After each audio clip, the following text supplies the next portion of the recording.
presiden yang dianggap su'ul khotimah, berujung dengan buruk, yang selama 9 tahun diberi kesempatan menikmati berbagai nikmat demokrasi, lalu kemudian membunuh si pemberi nikmat itu. Jadi menjadi presiden itu bisa menjadi penjahat pemilu.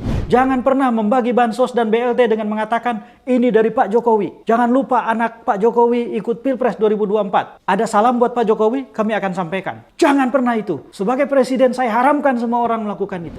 Rakyat menerima bansos dan BLT, hak mereka. Pertarungan belum selesai dan Jokowi bisa dikalahkan. Demokrasi tidak memerlukan superhero. Selama kita benar dan kita tahu persis tidak melanggar hukum, jangan pernah takut. Pak Jokowi jangan tersinggung. Kalau tersinggung berarti Pak Jokowi masuk kategori itu. Jadi Pak Prabowo nomor 1 tapi di bawah 40%. Kemudian Ganjar dan Anies sama-sama di atas 20. Banyak sekali pengerusakan sendi demokrasi dilakukan oleh Presiden Jokowi.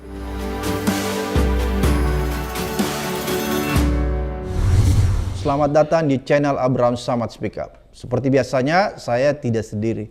Hari ini saya menghadirkan narasumber yang luar biasa nih. Akhir-akhir ini menggetarkan kita semua. Dulu saya pernah berpikir, mungkin saya termasuk salah satu orang yang berani. Ternyata enggak. Ternyata tamu saya ini luar biasa keberaniannya. Melebihi kita semua. Saya langsung memperkenalkan beliau. Bung EF Saifullah Fatah. Assalamualaikum. Waalaikumsalam warahmatullahi wabarakatuh. Enggak juga lah. Jadi netizen, Bung EF ini ilmuwan politik sekaligus CEO Polmark Indonesia. Kang, ini ada yang menarik ya sebenarnya kalau kita lihat. Ya. Ini ada rentetan nih, kecurangan yang menurut saya kecurangan. Ya. Ada tiba-tiba baliho dipasang di atas pos polisi. Ya. Kemudian kita lihat ada juga baliho dipasang di pekarangan Rumah Sakit Bayangkara. Itu berita kita lihat ya. Ya. Jadi kita melihat ini kok dari hari ke hari kecurangannya semakin masif ya. Sehingga saya menyebut kondisi ini adalah darurat kecurangan. Itu istilah saya. Oleh karena itu, karena darurat kecurangan, maka seolah-olah kita akan susah menghadapi Pilpres Jurdil. Ya. Oleh karena itu saya ingin tanya Kang Ep, kalau kondisi ini yang saya katakan tadi masuk dalam kondisi darurat kecurangan Pilpres dan pemilu, kira-kira siapa yang menyebabkan ini semua terjadi?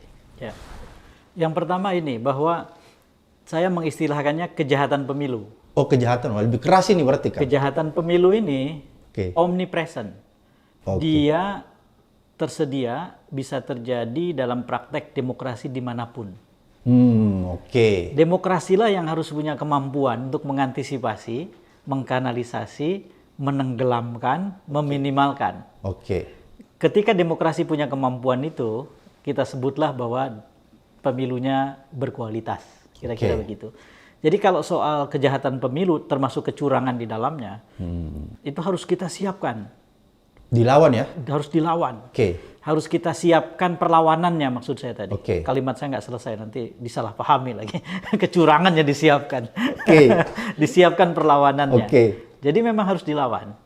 Dan kalau dilihat dari praktek selama ini, memang kita bisa menilai ada 3 fase kecurangan atau kejahatan pemilu yang harus kita identifikasi. Yang pertama adalah sebelum hari H, yang kedua selama hari H, ketika berlangsung pemungutan suara, dan yang ketiga selepas itu. Ini 3 fase yang punya karakter sendiri-sendiri.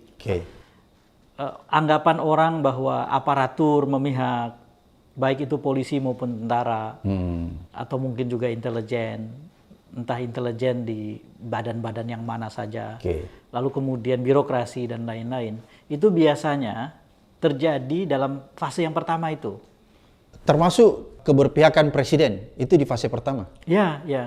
Ketika presiden tidak dibatasi kekuasaannya, ketika presiden dibiarkan melanggar aturan, entah itu sekedar dalam tanda kutip sekedarnya ya, sekedar etika yang tidak tertulis dan tidak punya hukuman atau sanksi, maupun yang sudah berbentuk hukum.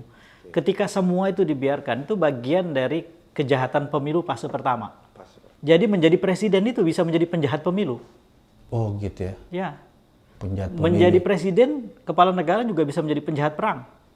Berarti kalau dia menjadi penjahat pemilu, kalau pemilunya sudah terjadi dan dia selesai, bisa dia dihadirkan sebagai seorang yang harus mempertanggungjawabkan kebijakannya? Problemnya adalah sistem demokrasi tidak selalu menyediakan kerangka sistem hukum yang kuat untuk membuat semua yang tadi saya ceritakan dan saya istilahkan sebagai kejahatan, itu akhirnya terformalisasi sebagai bentuk kriminal atau kejahatan.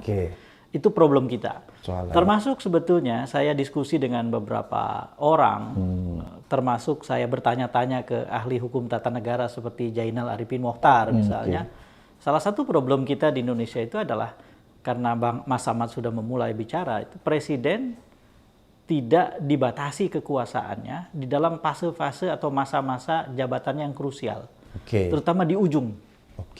Ketika presiden ada di ujung masa kekuasaannya, pemilihan umum yang akan datang sudah di ambang pintu, maka harus ada pembatasan kekuasaan yang membuat presiden tidak bisa cawe-cawe seperti yang sekarang terjadi dengan telanjang, dengan terang benderang. Nah, jadi kembali ke soal tadi, keterlibatan presiden itu ketika dia terlibat terlalu jauh bisa menjadi bentuk kejahatan pemilu di fase yang pertama. Lalu kemudian di hari H itu banyak bentuknya. Salah satu contohnya yang seringkali tidak diperhatikan orang adalah munculnya pemilih-pemilih tambahan dalam daftar pemilih tambahan atau DPTB yang diperkenankan untuk datang ke TPS tapi dengan jam yang ditentukan, yaitu dari pukul 12 sampai dengan tutupnya TPS, tidak dengan membawa surat undangan memilih karena mereka yang namanya DPTB itu tidak terdaftar sebagai DPT. Tapi mereka punya dokumen kependudukan, datang lalu kemudian diberikan hak untuk memilih. Sebetulnya latar belakang dari adanya DPTB luar biasa, yaitu tidak ingin ada warga negara yang kehilangan hak memilih. Tetapi itu jadi lubang, bahkan di beberapa tempat lubang besar. Dan dengan lubang besar itulah lalu kemudian kejahatan pemilu bisa dipraktekkan. Ini kejadian di hari H dengan datangnya orang yang menjadi pemilih tambahan, terus kemudian kecurangan-kecurangan yang lain, itu harus diantisipasi. Nah, yang kemudian krusial itu adalah penyelenggara pemilu ketika mereka tidak punya integritas, ketika mereka bagian dari transaksi-transaksi politik di belakang layar, itu bisa menjadi bagian dari kejahatan pemilu yang amat sangat kejam. Lalu kemudian tentu saja jangan cengeng. Partai-partai kemudian tahu ini ya jangan cengeng. Siapkan saksi dan pengamanan suara yang punya kredibilitas, yang punya kekuatan, yang sistemnya berlapis-lapis, yang punya kemampuan untuk meminimalkan kejahatan. Yang nanti kemudian jadi krusial adalah tempat-tempat, wilayah-wilayah yang tidak terlalu terjangkau, kecuali oleh kekuatan yang amat sangat besar, dengan resources yang besar. Nah, tetapi kemudian yang jadi problem nanti adalah selepas hari H. Itu kejahatan yang menurut saya akan harus kita antisipasi serius, itu adalah mulai dari rekap. Dan rekap yang paling krusial adalah rekap kecamatan. Ketika dari TPS suara dibawa ke kecamatan dihitung. Wah, di situ. Di situ. Nah, ini adalah kelemahan yang amat sangat elementer, yang kalau kemudian diulang oleh siapapun, ya harus berkenan, harus mengikhlaskan diri jadi korban dari kejahatan pemilu itu. Nah, ini menurut saya harus dilawan tiga-tiganya ini. Harus dilawan ya? Harus dilawan. Apakah narasi harus dilawan itu, saya melihat Kang EF menarasikan bahwa perang dengan presiden. Apakah itu salah satu bentuknya? Sebetulnya tidak harus dengan presiden ya. Bahkan saya itu termasuk yang selalu berbaik sangka sama orang. Hidayah itu datang bisa kapan saja. Rasa berdosa, rasa bersalah, perasaan menyesal, ingin memperbaiki diri gitu. Siapa tahu tiba-tiba Pak Jokowi itu didatangi hidayah itu. Jadi Kang EF masih menanti ya? Pak Jokowi merasa, oh ini saya harus husnul khotimah ini. Terus berakhir dengan baik ini. Terus tiba-tiba dia panggil anaknya berhenti gitu? Enggak, kalau itu barangkali tidak lah ya. Saya tidak sampai sejauh itu. Sebetulnya banyak sekali hal yang masih bisa dilakukan Pak Jokowi sekarang. Salah satunya apa? Membuat aparatur netral, tidak berpihak, dengan perintah tegas dari atas, berjenjang sampai ke bawah. Itu di tangan presiden itu. Itu bisa ya kalau dia mau? Oh iya, kalau dia mau. Kalau menarik anaknya sudah nggak bisa ya? Saya tidak mau masuk ke masalah itu, karena itu kan bukan soal ditarik dan tidak ditarik. Itu sudah jadi kenyataan hukum dan politik. Sekarang yang masih bisa dilakukan dengan serta-merta, tanpa harus menunggu apapun yang semacam itu.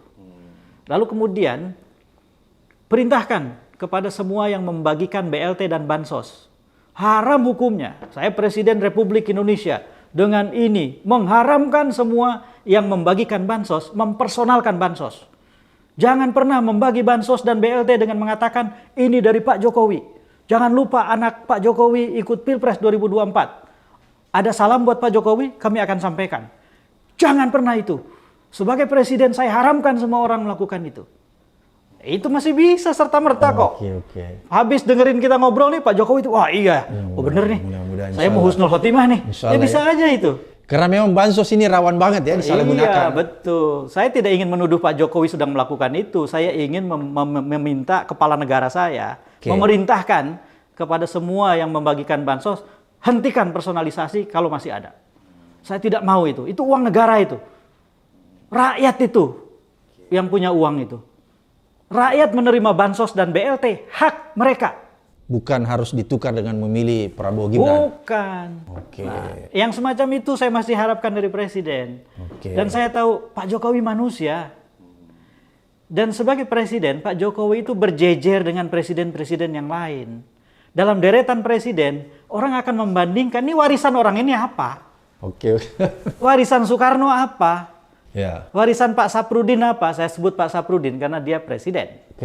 Warisan Soeharto apa? Warisan Habibie apa? Warisan Gus Dur apa? Megawati apa? SBY apa? Nah sekarang giliran Jokowi, warisannya apa? Dan saya yakin warisan yang akan dikenang orang adalah warisan berupa sejarah Indonesia dalam tinta emas. Dengan nama Jokowi di dalamnya. Jadi saya masih berharap itu. Jadi menurut saya sih hal-hal yang semacam ini harus disuarakan. Mas Ahmad, beberapa teman, beberapa orang mengatakan ke saya, emang ada gunanya kita ngelawan-ngelawan sendiri-sendiri begitu?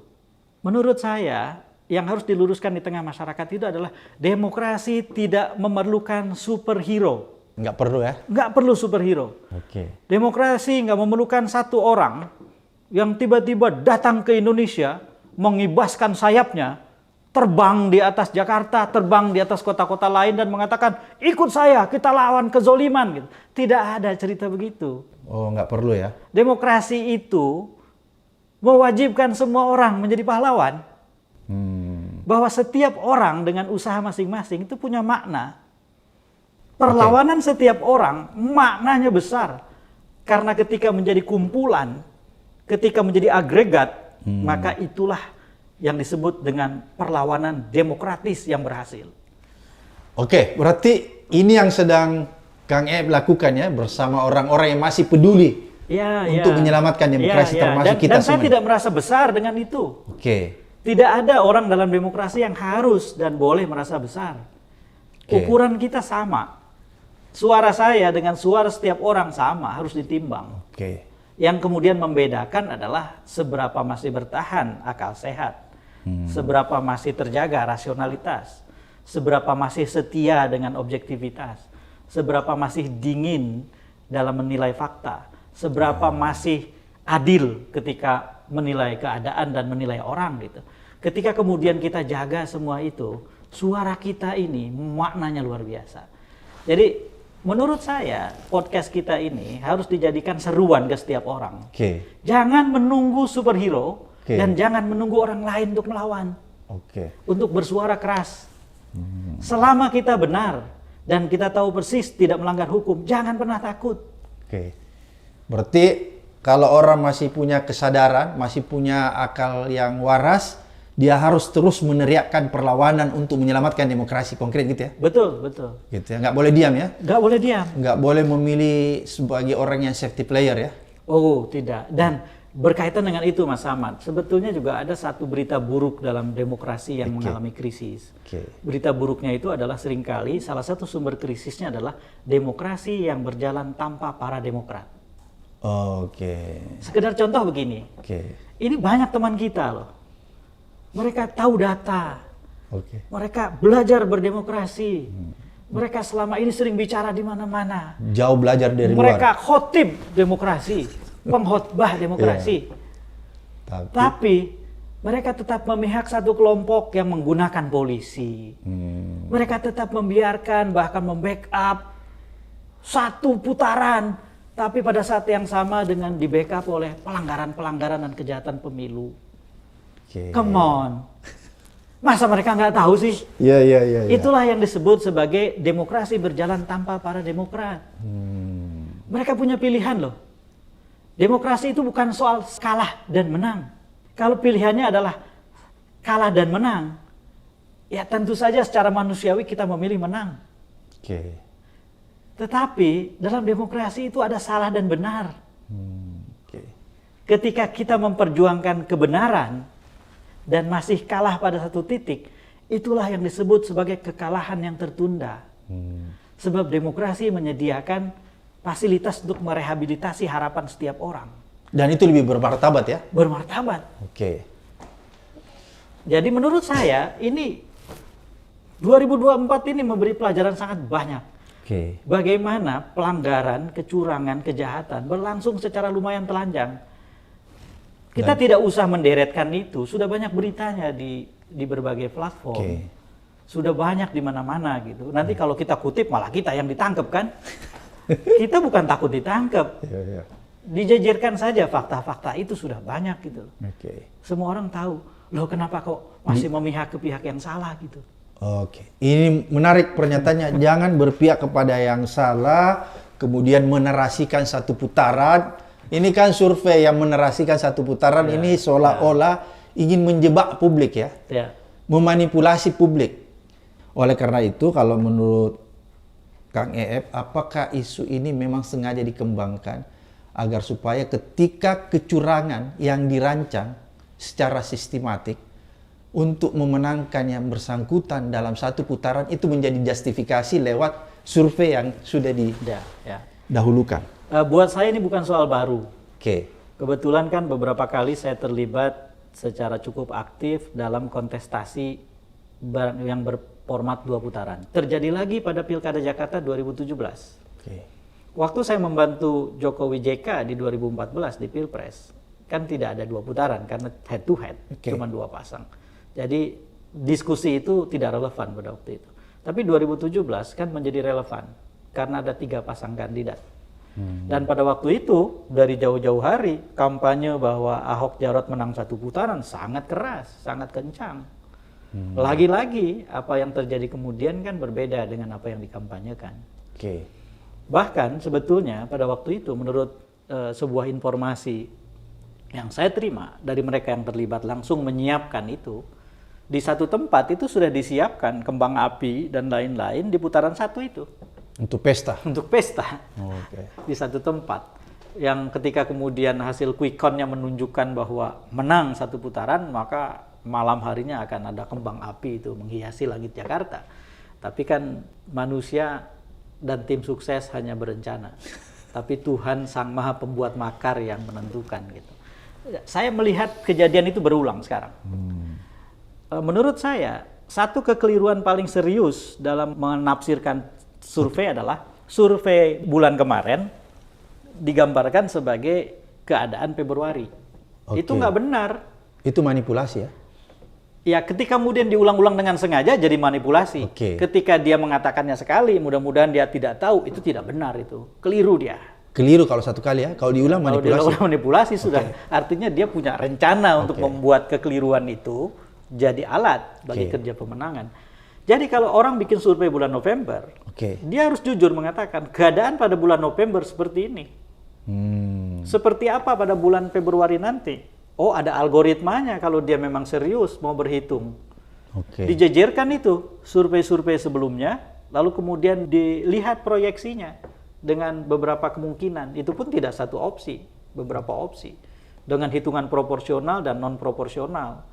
Nanti kemudian muncullah angka, oh kemungkinan 2 putaran, 1 putaran, dan seterusnya. Gitu.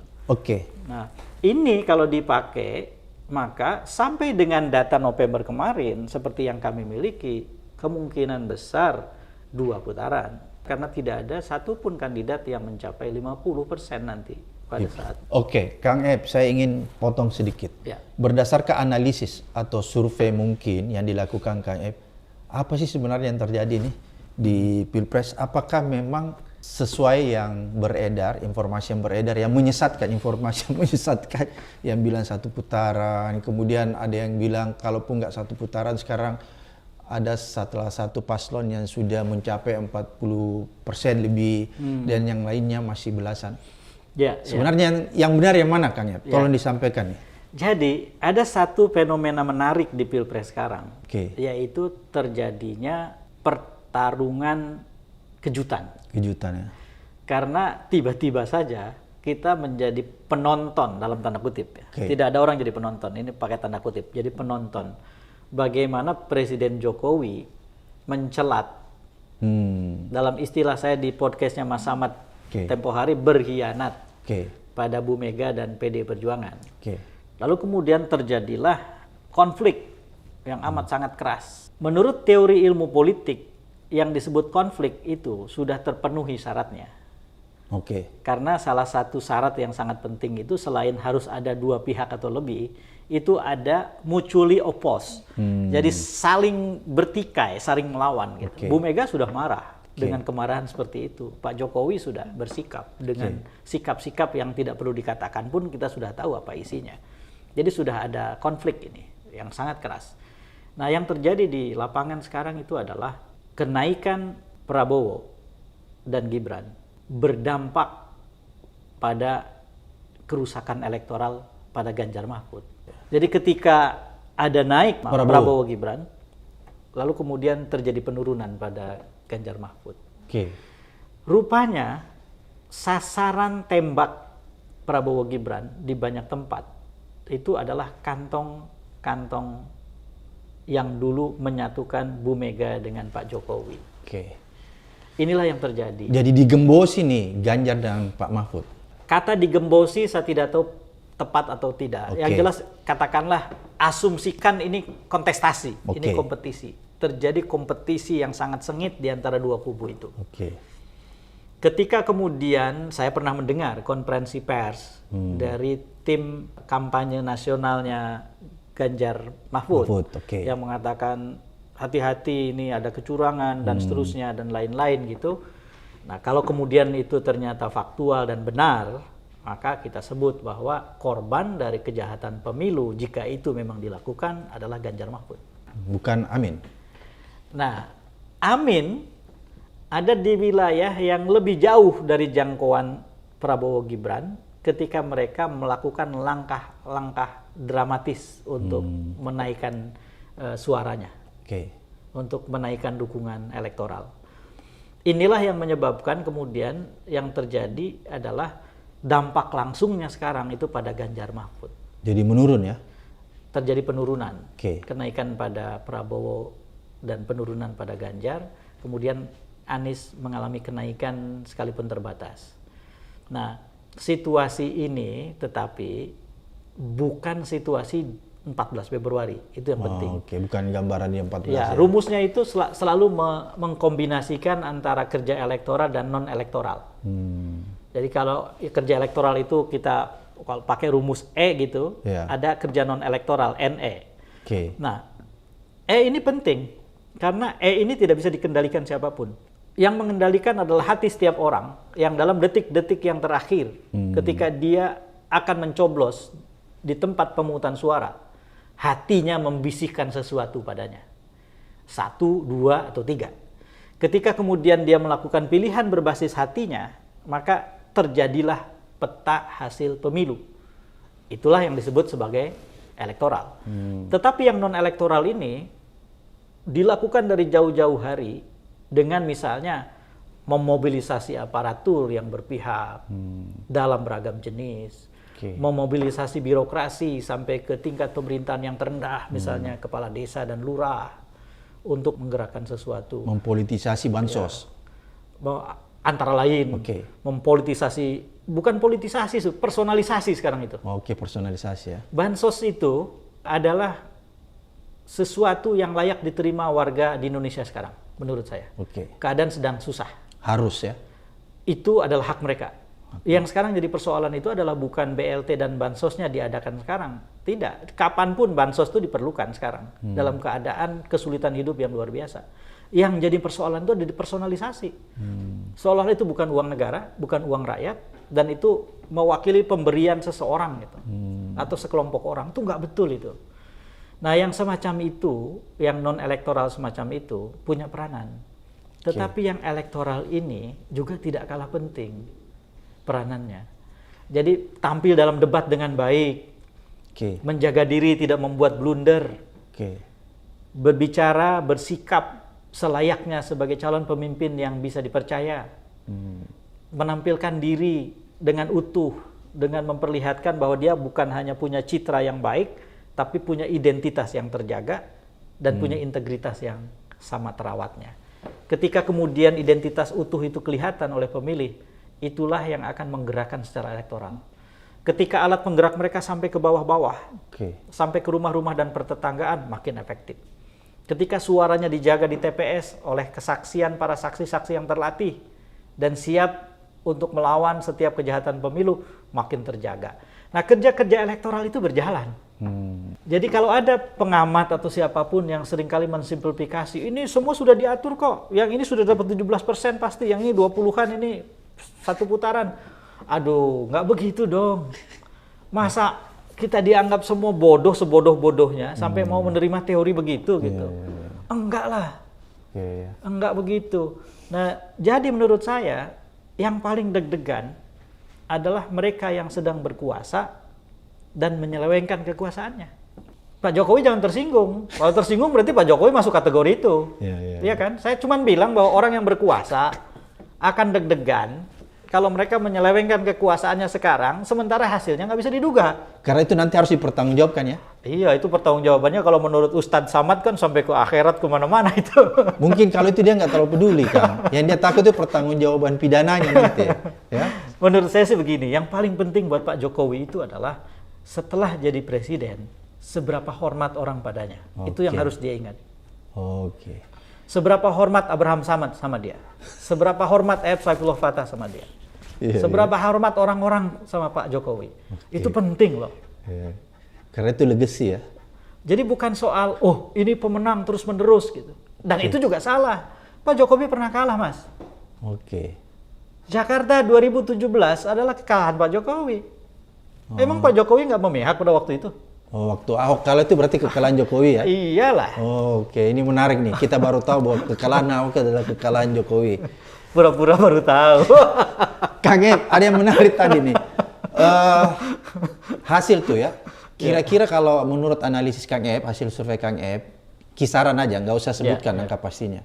Tadi kan katanya Pak Prabowo menanjak, Ganjar tergerus, Anies ada peningkatan sedikit daripada Ganjar. Itu posisinya bagaimana? Jadi Pak Prabowo nomor 1, tapi di bawah 40%. Oh, belum 40? Belum 40. Wah, berarti belum manipulasi 40. Lagi nih yang bilang 40 lebih ya. Terus Ganjar? Wallahu alam bisawab ya. Mungkin mereka punya data jatuh dari mana gitu. Kemudian Ganjar dan Anies sama-sama di atas 20. Ada yang bilang kan belasan. Iya, 15-16 katanya. Di atas 20 di survei kami. Sudah di atas 20 ya? Di atas 20. Kalau Ganjar kan memang dari awal di atas 20. Anies di atas 20 sekarang. Posisinya udah sama ya? Posisinya nggak sama, Anies tetap nomor 3, Anies Ganjar tetap. nomor 2, Prabowo nomor 1 tapi di bawah 40. Belum 40 ya? Belum 40. Nah, undecided voter? Nah, undecided voters itu memang sudah di bawah 15%. 15 ya? Di bawah 15%, jadi 14, sekian. Tapi yang menarik, sama seperti biasanya kami lakukan, itu kami kan selalu bertanya, apakah pilihan ibu bapak saudara tersebut sudah tetap atau masih mungkin untuk berubah? Mereka yang menyebutkan masih mungkin untuk berubah, ketika digabungkan dengan undecided, angkanya masih 42, sekian persen. Memang sudah turun jauh dari waktu kita podcast yang terakhir ya. Tapi tetap di atas 40%. Artinya masih cair ini. Cair ya. Itulah yang saya sebut bahwa kombinasi antara faktor E elektoral dengan NE non elektoral ini menarik dan membuat demokrasi itu menjadi unpredictable. Jadi saya harus katakan ini, kenapa? Karena banyak teman-teman yang sudah agak lemah. Sudah patah semangat. Patah semangat. Hilang gairahnya. Pesimis. Seolah-olah kekalahan sudah di ujung. Sudah tinggal dipetik gitu loh. Aduh, nggak begitu ceritanya. Jangan pernah kalah oleh intimidasi di kepala kita yang membuat kita jadi pesimis. Oke. Kita ini pelaku bukan penonton. Oke. Dan menurut fatwa E.F. Saifullah Fattah, haram hukumnya pesimis buat pelaku. Amin. Wah, ini bukan fatwa MUI ini. Wah, ini benar ya, haram. Nggak boleh. Nggak boleh ya? Nggak boleh. Okay. Ya Tuhan saja kan meminta kita berprasangka baik. Iya. Iya kan? Nggak boleh putus asa ya? Betul, dan kemenangan itu awal mulanya adalah prasangka baik tentang ikhtiar kita dan kemungkinan hasilnya. Itulah modal dasar dari kemenangan. Jadi sebetulnya belum selesai ini pertarungan. Belum, masih panjang ya? Masih panjang. Dan sekali lagi, setiap orang adalah pahlawan. Setiap mereka yang melawan, itu akan menjadi bagian dari konfigurasi kalah dan menang besok. Dan jangan menyerah. Dan sekali lagi saya bilang bahwa tidak benar yang mengatakan bahwa sudah final ini, satu putaran, tidak benar. Manipulasi ya. Netizen itu manipulasi. Kalau diulang-ulang terus jadi manipulasi. Jadi, kalau sekali-kali kita ingatkan gitu. Bahkan ada yang sampai ngajak taruhan saya dengar. Ya kan ngajak taruhan ini, ngajak taruhan itu gitu. Padahal kan sebenarnya kalau seorang intelektual itu ya boleh salah ya Kang Ep ya, tapi nggak boleh berbohong ya. Nah itu yang penting. Kalau dia sudah bilang satu putaran itu kan namanya berbohong. Kan gitu kan? Kira-kira seperti itu. Ya jadi Mas Ahmad, bagian sangat penting dari pemilu 2024 itu adalah revitalisasi ternyata tidak hanya diperlukan pada bagian-bagian kekuasaan, struktur kekuasaan, tapi juga infrastrukturnya. Infrastruktur kekuasaan itu salah satunya adalah kita. Mereka yang jadi aktivis, jadi akademisi, jadi cendekia, intelektual, para pegiat gerakan-gerakan dan lain-lain, itu harus mengalami revitalisasi diri setelah ini. Rasanya demokrasi itu harus kembali didengungkan sebagai ajaran yang bukan hanya mementingkan soal menang di atas kalah, tetapi juga benar di atas salah. Ketika demokrasi didengungkan sebagai ajaran yang semacam itu, maka sekalipun kekuasaan berkhianat dan menyeleweng kayak apa, kita nggak cemas. Karena akan ada banyak sekali suara yang mengingatkan. Yang membuat kita cemas adalah mereka yang harusnya mengingatkan menjadi bagian dari penyelewengan itu, menjadi bagian dari kejahatan itu, dan kemudian seolah-olah berhadapan dengan kita, ngajak taruhan kita, lalu kemudian mengumpat kita, mencela data kita dan seterusnya gitu. Nah ini menurut saya sangat penting. Jadi mencari duit bolehlah mencari duit, tetapi cara yang baik, cara yang benar ya, cara yang benar itu kan masih tersedia. Kenapa harus cepat-cepat menyerah mengambil cara yang tidak benar gitu? Jangan dong. Ini khotbah Jumat. Dan khotbah Jumat itu untuk diri sendiri sebetulnya. Desain ini Ustaz Saifullah Fattah. Tausiah. Kang Ep, tadi saya tertarik nih bahwa kita perlu mengevaluasi demokrasi kita ya, karena jangan-jangan orang yang seharusnya mendengung-dengungkan, meluruskan, mengarahkan demokrasi pada tempat yang sebenarnya justru orang yang melakukan kejahatan demokrasi. Seperti begitu yang saya simpulkan. Oleh karena itu saya ingin ke belakang sedikit. Tahun 1999, kalau menurut saya, tolong diluruskan kalau salah, itulah pemilu terjujur dan diakui oleh semua pengamat-pengamat ya. Pada saat itu presidennya Habibie kan, dan demokrasi kita menjadi role model. Habibie tidak cawe-cawe yang jelas. Iya, Habibie tidak cawe-cawe. Jadi orang mengatakan demokrasi Indonesia pada saat itu menjadi role model di Asia Tenggara ya, bahkan hampir Asia mungkin. Kalau kita menarik dari peristiwa itu, ini kan hampir 180 derajat dengan apa yang akan sedang terjadi sekarang ini. Apakah menurut Kang Ep, kalau ini terus kita tidak bisa kita tidak bisa luruskan, maka yang terjadi kan sebenarnya seperti yang tadi Kang Ep katakan, kejahatan ya. Kalau kejahatan ini kita tidak bisa cegah, maka bisa nggak Kang Ep memberikan gambaran kita apa yang terjadi terhadap Republik ini? Ini ada dua hal. Yang pertama kita balik ke 99. Saya juga tertarik untuk membahas sedikit, lalu kemudian kita lihat setelah ini. Jika kemudian ternyata kejahatan pemilu ini menang, ternyata yang salah itu akhirnya menang, yang benar itu kalah, seperti yang biasa dan bisa terjadi dalam demokrasi. Apa yang akan kita temukan di depan gitu ya. Pertama ke 99. Sebetulnya 99 itu fase yang menurut saya sangat menarik dan penting buat Indonesia. Karena pada saat itu pun sebetulnya ada kalangan rejeksionis itu. Mereka yang menolak demokrasi. Tetapi suasana umum pada saat itu menenggelamkan mereka kan. Pada waktu itu ayam saja kalau kita cekik itu teriaknya reformasi gitu. Euforia semua. Pada saat itu semua orang bahkan yang sebelumnya membantu Pak Harto dan menjadi bagian dari korporasi kekuasaan Orde Baru, menjadi bagian dari oligarki kekuasaan yang bekerja, itu dengan cepat memindahkan posisinya menjadi hakim yang duduk dan menunjuk-nunjuk Pak Harto kan. Suasananya seperti itu. Nah, yang justru menarik pada saat itu adalah Habibie. Habibie adalah contoh negarawan atau politisi yang husnul khotimah. Bagaimana Habibie ditarik oleh Pak Harto dari Jerman dan menjadi bagian dari pembangunan teknokrasi dalam politik di Indonesia sebagai bagian yang sangat penting dari perkayaan Orde Baru. Habibie antek Soeharto, orang mengatakan begitu dulu. Habibie bagaimanapun orang yang sangat dipercaya Pak Harto, sampai kemudian kalau tidak dipercaya tidak mungkin dia jadi wakil presiden pada waktu itu. Tapi yang terjadi kemudian adalah ketika reformasi berlangsung, Habibie sepenuhnya menjadi seorang demokrat. Ketika pertanggungjawabannya sebagai presiden tidak diterima, dia memaksa untuk tidak bersedia diajukan sebagai kandidat.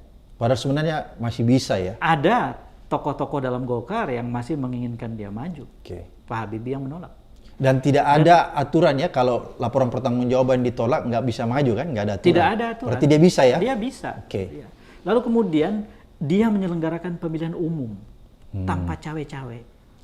Dia punya kekuasaan yang besar sebagai presiden, dijamin oleh konstitusi. Tetapi dia tidak melampaui kekuasaan yang besar itu, dan kekuasaan yang besar digunakan untuk menyelesaikan pemilu yang berkualitas pada waktu itu. Habibie membuat banyak sekali undang-undang pada waktu itu. Karena dia tahu persis bahwa masalah yang sangat serius pada waktu itu adalah aturan lama ditolak, aturan baru belum ada. Itulah yang disebut transisi. Kalau itu tidak dipercepat proses penyelesaiannya, itu akan berlarut-larut. Indonesia harus berterima kasih sama Habibie karena transisi menuju demokrasi dipercepat oleh kepemimpinan yang luar biasa. Itulah husnul khotimah. Saya mengenang Habibie sekarang sebagai seorang demokrat. Ketika saya membaca Al-Fatihah untuk Habibie, mendoakan Habibie hidup tenang bahagia di surganya Allah, saya membayangkan di kepala saya dia seorang demokrat. Semua hal yang pernah dilakukan di masa lalu menjadi tidak penting buat saya. Karena di ujung ketika Habibie punya kesempatan sekalipun sangat pendek, dia gunakan itu sebaik mungkin. Hal yang sama seharusnya dipikirkan oleh Pak Jokowi. Pak Jokowi punya 10 tahun, Habibie punya waktu yang sangat pendek. Habibie dibentuk oleh massa yang tidak demokratis. Pak Jokowi sejak masuk politik dibentuk oleh alam demokratis. Jokowi diberi kesempatan oleh demokrasi untuk sampai di titik ini. Pak Habibie bukan. Dia menjadi wakil presiden karena kalau Pak Harto mau si A jadi wakil presiden, jadi. Kalau Pak Harto tidak menghendaki, tidak jadi. Itu bukan demokrasi. Dan undang-undang dasar yang mengantarkan Pak Habibie menjadi presiden, itu karena memang tertulis bahwa dia secara serta-merta menjadi presiden ketika Soeharto mengundurkan diri dan seterusnya. Dan waktu itu konstitusi masih yang lama. Undang-undang masih yang lama. Jadi Habibie itu dibentuk oleh alam yang tidak demokratis, tapi dalam waktu yang pendek dia menjadi demokrat. Pak Jokowi seumur-umur dibentuk oleh demokrasi, masa dia menjadi perusak demokrasi di ujung? Kiai saya di Ohio State University, William Liddell, diwawancara oleh majalah Tempo, itu dengan tegas mengatakan, banyak sekali pengerusakan sendi demokrasi dilakukan oleh Presiden Jokowi. Dan saya setuju sama guru saya itu. Jadi menurut saya, ini penting pelajaran sekarang.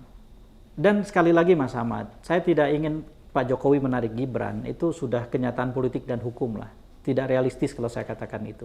Tetapi sebagai warga negara, saya berhak untuk berharap Presiden tiba-tiba mengatakan, saya larang polisi, saya larang tentara, saya larang aparatur, dan seterusnya. Tapi bukan hanya pidato. Kalau cuma pidato ya kita tahulah. Karena pidato itu menjadi penting bukan ketika diucapkan, Tetapi ketika kenyataan membuktikan isinya, itulah pentingnya pidato. Jadi kalau saya pidato tegakkan keadilan, pada saat yang sama keadilan diacak-acak di bawah, pidato saya tidak bernilai. Karena nilai pidato saya dilihat dari kenyataan yang merujuk pada isinya. Inilah yang harus ditunjukkan oleh Jokowi. Termasuk juga saya larang personalisasi BLT dan bansos dan lain-lain. Kalau itu dilakukan, saya akan hormat pada presiden saya. Itu husnul khotimah ya? Husnul khotimah. Gitu. Nah, ke depan ini yang harus kita hindari adalah jangan sampai demokrasi rusak serusak-rusaknya. Akhirnya demokrasi menjadi kakostokrasi. Yaitu sistem yang dikelola, dipimpin, dikendalikan oleh orang-orang yang berniat jahat. Dan berbuat jahat.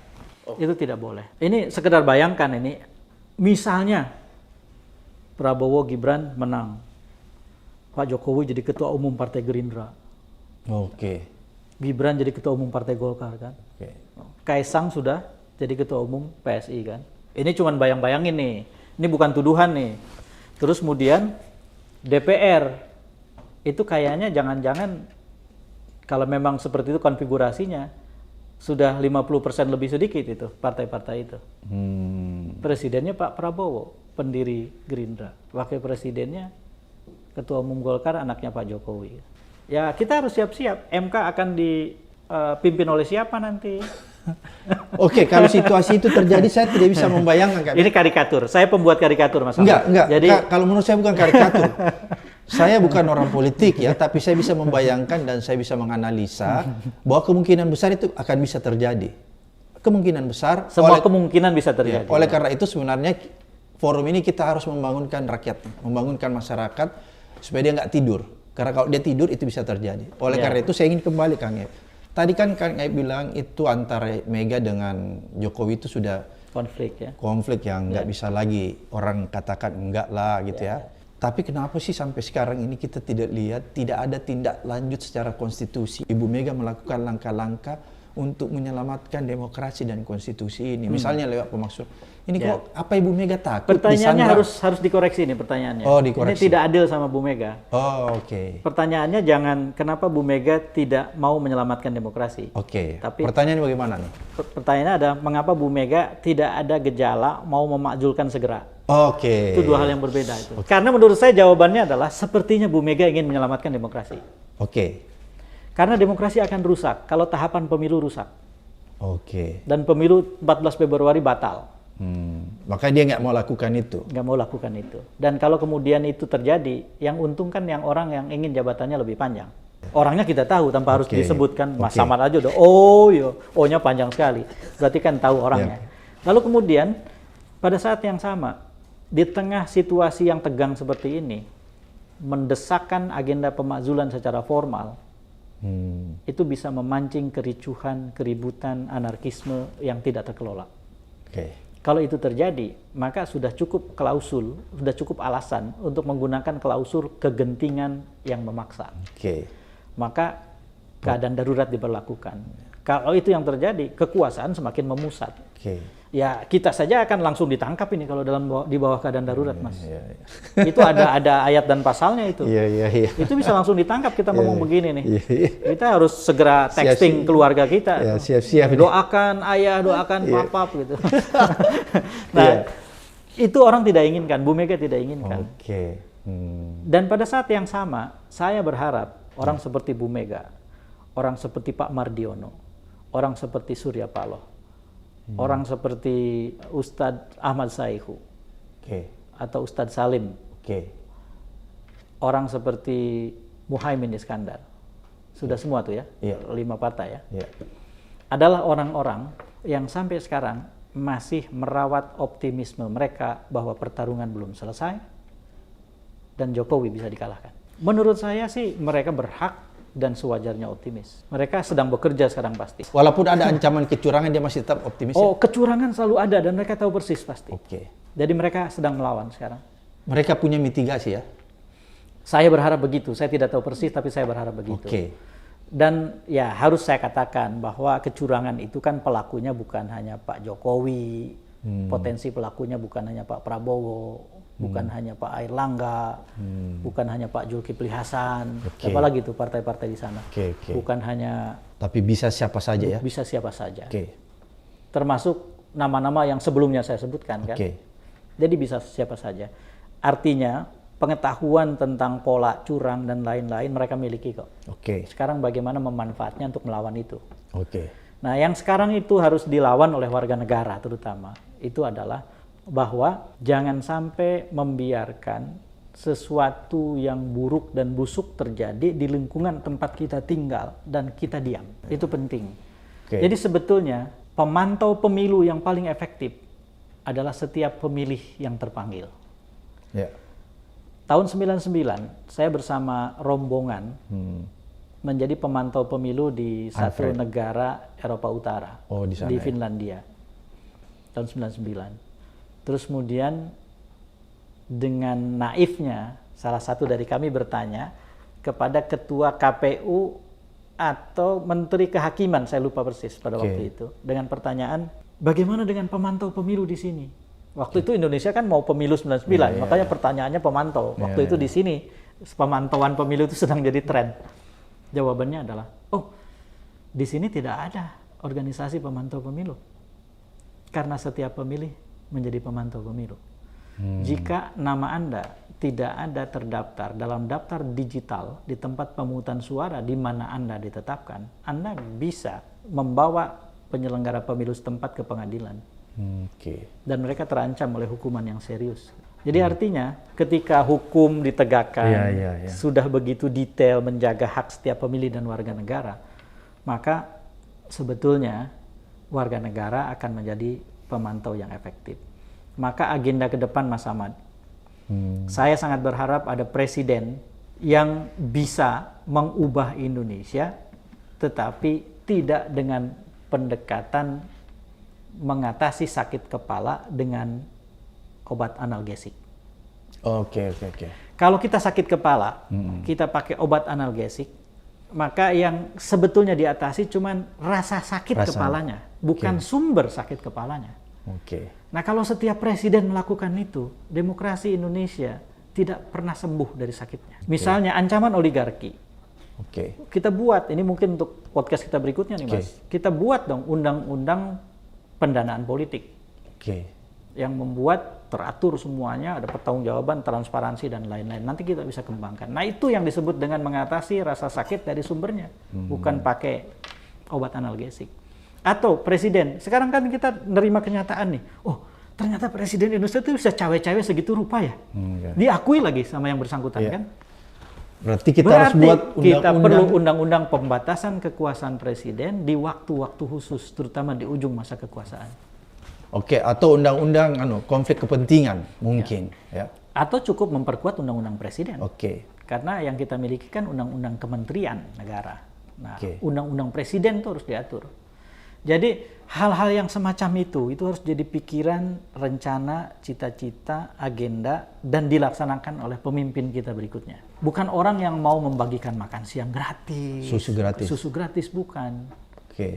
Apalagi ketika ditinjau sumber dana, besaran dana segala macam, jadi nggak masuk akal gitu. Dan tiba-tiba jalan keluarnya ada dana simpanan khusus, apalah gitu namanya. Kemudian PPATK membocorkan bahwa ada dugaan aliran dana dari tambang ilegal yang mengalir ke paslon tertentu dan partai tertentu. Itu. Jadi menurut saya bukan itu yang dibutuhkan. Yang dibutuhkan adalah kita di Indonesia sakit demokrasinya harus diatasi dari sumber rasa sakitnya. Begini Kang Ed, apakah perlu memang harus ada pertanggungjawaban terhadap apa yang dilakukan presiden-presiden sebelumnya terhadap tindakan-tindakan yang melampaui kewenangannya di dalam misalnya pemilu dan pilpres? Karena kalau enggak, ini kan akan terulang terus. Menurut saya begini, pelanggaran terhadap undang-undang tidak boleh dibiarkan. Itu satu prinsipnya. Lalu kemudian rekonsiliasi selepas sebuah kontestasi itu perlu untuk menyegarkan ulang demokrasi. Itu terjadi di semua tempat, Mas. Jadi artinya seseorang yang menang dalam satu pertarungan harus membawa dua semangat itu secara berimbang. Dia membawa semangat bahwa setiap pelanggaran atas undang-undang harus dibereskan, Ditindak, tidak boleh ya? dibiarkan, harus ditindak. Oke. Tapi pada saat yang sama, rekonsiliasi itu harus jadi tema besar. Oke. Rekonsiliasi di tempat kita keliru ketika kemudian dipraktekkan. Rekonsiliasi di tempat kita itu adalah melupakan dan memaafkan. Salah besar. Akibatnya tidak pernah ada perubahan di bangsa ini. Yang harus kita tiru barangkali adalah seperti konsep Nelson Mandela. Ya. Memaafkan tapi tidak melupakan. Tidak melupakan. Tapi memaafkannya pun dengan menggunakan kaidah undang-undang. Iya, betul. Nelson Mandela jadi presiden, dia rancang ulang Afrika Selatan, dia bikin banyak sekali undang-undang baru, dia tegakkan itu. Dan beberapa hal yang bisa dimaafkan setelah lewat proses pengadilan, yang bisa dimaafkan tanpa proses pengadilan dimaafkan, dan rekonsiliasi berjalan. Dan Nelson Mandela bahkan berterima kasih sama sipir yang menyiksa dirinya ketika di penjara 27 tahun kan. Dengan mengatakan bahwa kalau saja saya tidak disiksa seperti itu, saya tidak tahu persis betapa ternyata bernilainya kebebasan dan keadilan itu kan. Maka mereka ikut membentuk saya. Mereka ikut berperan dalam membentuk Afrika Selatan seperti sekarang. Nah, jadi menurut saya semangatnya jangan balas dendam. Jangan balas dendam ya. Karena balas dendam itu artinya rekonsiliasi dilupakan, undang-undang ditegakkan. Akibatnya yang terjadi adalah balas dendam. Nanti kalau yang terjadi seperti itu adalah presiden baru menghabisi presiden sebelumnya. Presiden yang tadi menghabisi, setelah selesai dihabisi yang berikutnya. Itulah yang terjadi di Indonesia kan. Soeharto muncul, yang terjadi de-Soekarnoisasi. Soeharto habis, yang terjadi de-Soehartoisasi. Kita punya kebudayaan membalas dendam atas masa lampau. Demokrasi memberikan jalan bagi kita untuk menghentikan kebiasaan buruk itu. Jadi saya tidak mau membawa semangat balas dendam nih. Karena saya begitu bersemangat ingin melawan Jokowi misalnya, saya mengatakan nanti penjarakan Jokowi segala macam. Enggak begitu caranya. Dudukkan persoalan berdasarkan aturan mana saja yang dilanggar, rekonsiliasi. Lalu kemudian gunakan itu dengan cara yang adil, duduk bersama, apa yang bisa dilakukan lewat elite settlement, para elit, para punggawa bangsa dan seterusnya, apalah mereka mengistilahkan itu, bicarakan serius, tapi hukum ditegakkan dan seterusnya. Begitu. Tapi yang penting harus ada pertanggungjawaban hukum harus ya. Ada. Itu yang penting ya. Harus ada.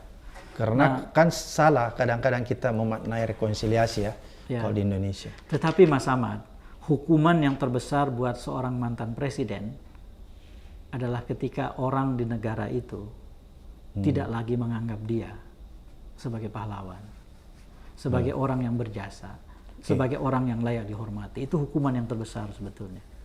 Presiden-presiden yang dilupakan oleh rakyatnya sendiri. Presiden yang dianggap oleh rakyatnya sebagai penyengsara mereka. Presiden yang dianggap su'ul khotimah, berujung dengan buruk. Yang selama 9 tahun, selama 8 tahun diberi kesempatan menikmati berbagai nikmat demokrasi, lalu kemudian membunuh si pemberi nikmat itu. Jadi menurut saya, Pak Jokowi harus diingatkan soal itu. Jangan sampai Pak Jokowi termasuk kategori presiden yang seperti itu. Jangan sampai. Bung Eb, ini kan ada kata-kata Bung Eb tuh. Apa nih? Pilpres yang terburuk ya kemarin. Yang paling brutal. Paling brutal dan terburuk lah. Dan menarik, tadi saya ingin sedikit masalah rekonsiliasi ya. Kan tiba-tiba setelah Kang Eb menyatakan pilpres terburuk dan brutal, Tempo juga mengamini dengan mengatakan bahwa sebenarnya kalau lihat katanya pasangan Prabowo Gibran itu adalah produk ya, yang dia memakai label bahwa pasangan terburuk di pilpres yang menggabungkan produk gagal reformasi dan anak haram reformasi. Kalau saya menarik narasi ini kan bukan narasi rekonsiliasi. Ini kan narasi ingin menghukum seseorang yang dianggap pernah melakukan hal yang menyimpang. Narasi salah saya? Enggak salah. Narasi seperti ini harus diletakkan dalam konteks bahwa kita sedang mengadakan kontestasi. Mengingatkan ya. Dalam kontestasi itu, kita tidak bisa berkata terlalu implisit. Dalam kontestasi, segala hal harus dieksplisitkan. Sampai kemudian pembicaraan kita sudah 3 kali kita podcast kalau tidak salah. 3 kalinya kita kan sangat jarang menggunakan kalimat atau frase yang implisit, kan? Eksplisit semua. Kenapa itu terjadi? Konteksnya adalah ini kontestasi. Ketika waktu terus berjalan dan tidak bisa kita kendalikan, tiba-tiba 14 Februari terjadi, keputusan penting dibuat gitu, jangan sampai kemudian yang terancam bahaya kemudian bangsa dan semua orang gitu. Yang kalah adalah rakyat, yang kalah adalah Indonesia gitu. Karena itu kemudian kata-kata keras yang semacam itu layak sekali diutarakan sekarang. Kalau di saat kontestasi begini, kita ngomong kelamar-kelemer, implisit, meliuk-liuk sampai orang yang mendengar tidak paham apa yang kita omongin segala macam, itu sudah tidak pada tempatnya. Salah waktu, salah konteks. Jadi Tempo mengatakan ini saya dukung penuh itu. Karena setiap orang sekarang termasuk pers, termasuk media, harus eksplisit. Eksplisit ya. Jadi kita harus ini Mas, kita harus patuh sami'na wa ata'na sama perintah wiji tukul. Oke, aku sudah tangkap. Lawan. Ini kalau begitu bisa nggak Kang Ep ini kan kalau menurut saya ini salah satu ilmuwan yang paling bagus narasi bahasa Indonesia. Bisa nggak kita diberikan pemaknaan yang eksplisit apa makna dari produk gagal reformasi dan anak haram reformasi? Ya, Prabowo bagi mereka ya seperti yang mereka narasikan itu. Gibran menurut saya dinarasikan seperti itu. Anak haram reformasi sebagai konsekuensi dari sikap Tempo yang sangat keras terhadap keputusan MK nomor 90 itu. Tempo dengan sangat tegas mengatakan itu nepotisme, dan anti-nepotisme itu janji reformasi. Ketika kemudian ada seseorang yang dilahirkan lewat proses yang nepotis, oleh ayah yang dibesarkan oleh reformasi, tetapi berkhianat memfasilitasi nepotisme itu, maka jadilah dia anak haram reformasi. Jadi karena itu ini eksplisit. Sikap eksplisit sebuah media, dan saya dukung sepenuhnya begitu. Nah, karena itu bagi sebagian orang yang punya sikap seperti Tempo, sebetulnya mereka itu sekarang ketika tidak mau memilih Prabowo Gibran itu bukan hanya semata-mata ingin melawan Jokowi loh, lebih kompleks dari itu. Kalau saja Gibrannya sendiri menampilkan diri sebagai calon wakil presiden yang kualitasnya itu membuat kita tercengang-cengang kagum, cerita berbeda. Kalau saja Jenderal Prabowo ini adalah jenderal yang tidak punya jejak rekam seperti yang dikritisi oleh majalah Tempo dan banyak sekali pihak lain, barangkali kita juga akan angkat topi atas majunya dia sebagai pejuang yang tidak pernah menyerah gitu.